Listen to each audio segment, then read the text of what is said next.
Conjugare, Centro Português de Apoio à Pesquisa Científica e à Cultura. Acreditamos que as ciências e as artes mudam o mundo. O conhecimento transforma, e isso nos motiva. Oitavo ciclo ibero-americano de diálogos contemporâneos, com o tema História, Poder e Representações. Realização dias 19, 20 e 21 de maio de 2026.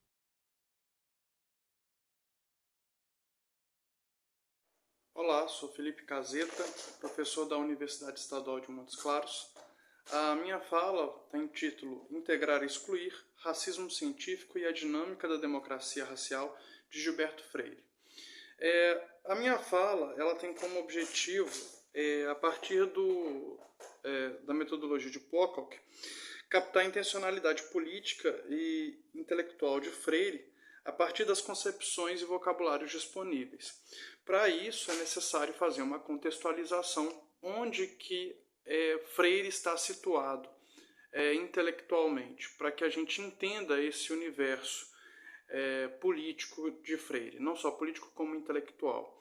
Então, nos finais do século XIX e início do XX, o que se percebe é um esgotamento da modernidade, certo? E aí a deformação do campo científico pelos interesses políticos, e aí a ascensão ou a preponderância de teorias raciais com o intuito de justificar o imperialismo através do etnocentrismo. A formação intelectual de Gilberto Freire está situada justamente nesse contexto, ou seja, a partir dos anos 1910. Haja vista que Freire nasce em 1900 e vai falecer em 1987. Então, o que se percebe nesse contexto é o declínio das aristocracias, a ascensão do liberalismo e das burguesias e, a contrapelo, a contestação da ordem democrática e liberal, certo?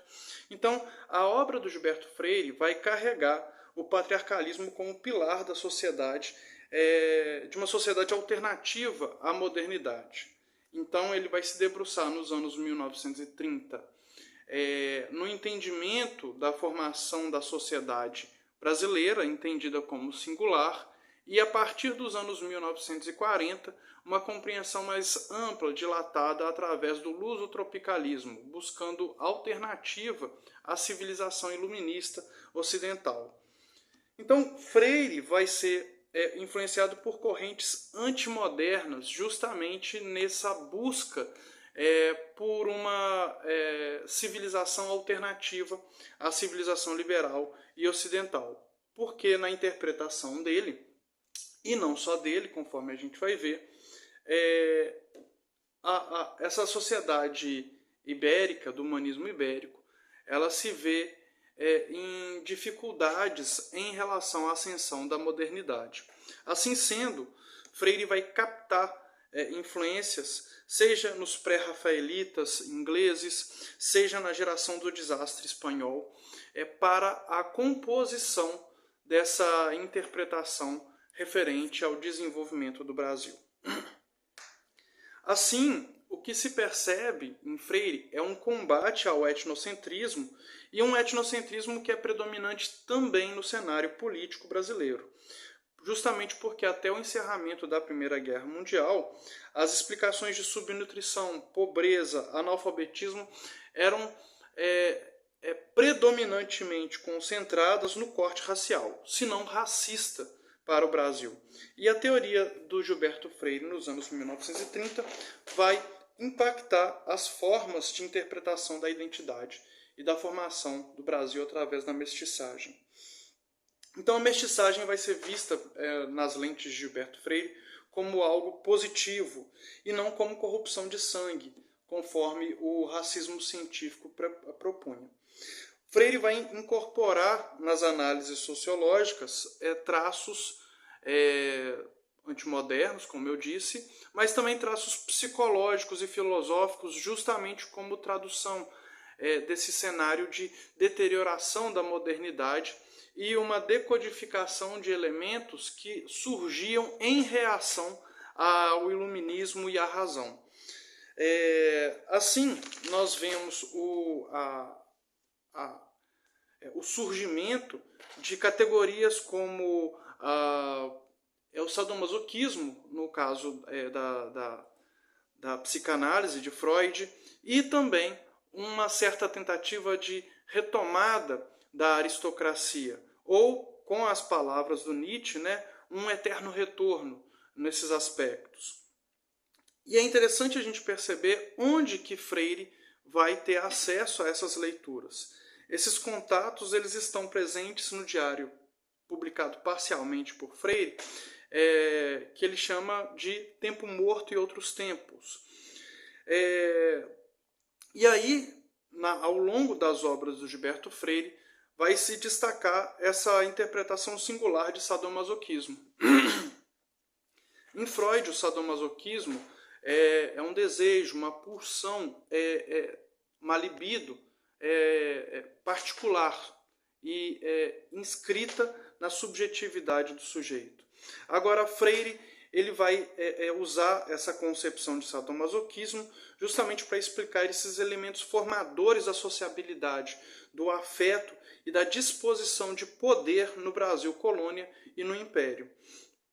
Então, e aí, como que essa categoria sadomasoquismo ela é aplicada por Freire? Diante da demografia rarefeita de Portugal no processo de colonização e ocupação do território brasileiro, Freire entendia que era fundamental para o Estado português, delegar poder privado à administração, à ocupação e à defesa da colônia. Caso contrário, a colonização seria inviável. Assim, há uma dilatação do poder privado, ou seja, do poder patriarcal, e aí a sujeição da esfera pública ao âmbito pessoal. Assim começa a surgir esses afetos sadomasoquistas, e utilizado por Freire como categoria explicativa em costura social da formação brasileira, no intuito de integrar, apesar de forma assimétrica e violenta, típica do comportamento sadomasoquista. Então, Freire vai se demonstrar descrente em relação ao liberalismo político já desde os escritos de 1918 no Diário de Pernambuco. E isso vai se estender ao longo das obras dele até o final da sua vida. Mas essa descrença do liberalismo e da política vai ser utilizada na democracia racial como contraponto à democracia liberal, principalmente a dos Estados Unidos. E aí a gente não pode perder de vista que nos Estados Unidos, entre os anos 1940 até 1970, apesar do clima de democracia liberal, o que vigorava era o apartheid. Então Freire vai utilizar da sua democracia, da democracia racial, para contrapor a democracia política dos Estados Unidos. Isso faz com que a gente perceba uma oposição entre a sociedade brasileira, onde o patriarcalismo e a aristocracia seriam a coluna vertebral da sociedade, em oposição a esse ethos burguês e liberal da Europa do Norte e dos Estados Unidos. Então, Freire ele vai tensionar essa oposição e essa dicotomia existente entre a civilização iluminista, a civilização do racionalismo, e a nossa civilização, a civilização que é patriarcalista e posteriormente vai ser entendida como luso-tropical. Nesse aspecto, apesar da violência, apesar do cenário assimétrico, o que vai se ter em mente é uma suposta harmonia no Brasil em plenos anos 1940 até 1970. Então, o que Freire ressalta é que, ora, apesar da democracia liberal ser estabelecida sobre as bases do individualismo, da representação e da liberdade, o que se percebe na prática é o racismo, a discriminação, enquanto no nosso caso o que nós temos é justamente a harmonia, a ausência de preconceitos, sempre segundo Freire. Então, a democracia brasileira teria como elementos estruturantes a aristocracia. E aí o poder familiar, o poder patriarcal, né, melhor dizendo, seria exercido através de relações poligâmicas, que garantiriam a inserção e a proteção dos elementos internos à família na sociedade. Dessa forma, a casa vai se expandir para a rua, o ambiente privado vai se confundir com a esfera pública. A mestiçagem cultural, religiosa e sexual, considerando as práticas de violência que vão ocorrer, vão ser os reguladores dessa sociedade brasileira. E aí o patriarca ele vai ser o herdeiro dessa aristocracia. Então Freire vai tomar as concepções de Nietzsche entre o apolíneo e o dionisíaco, e aí eu entendo essa oposição em Freire como o público e o privado, porque na obra de Nietzsche o apolíneo e o dionisíaco eles se confrontam, mas eles não são contraditórios, eles são complementares. Então, essa oposição, essa contradição e esse paradoxo é existente também na obra de Freire. Assim, já caminhando para a conclusão, Freire vai subverter essa ordem ideal esperada pela civilização, proposta pela razão e pelas luzes, e vai marcar as singularidades da colonização brasileira. E, após 1940, a civilização lusotropical.